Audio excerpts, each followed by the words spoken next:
जैसा कि हमने पिछली वीडियो में जाना था कि हिंदी शब्द का उद्भव कैसे हुआ था, ठीक है।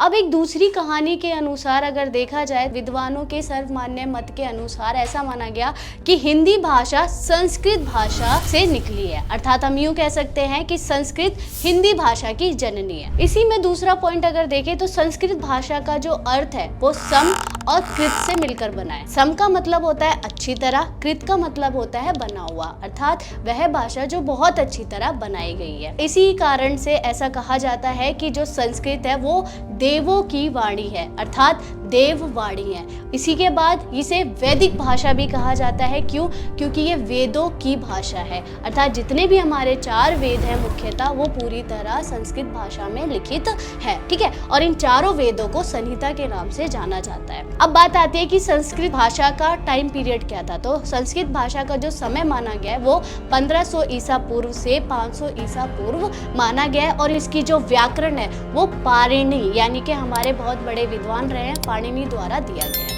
आज के लिए बस इतना ही।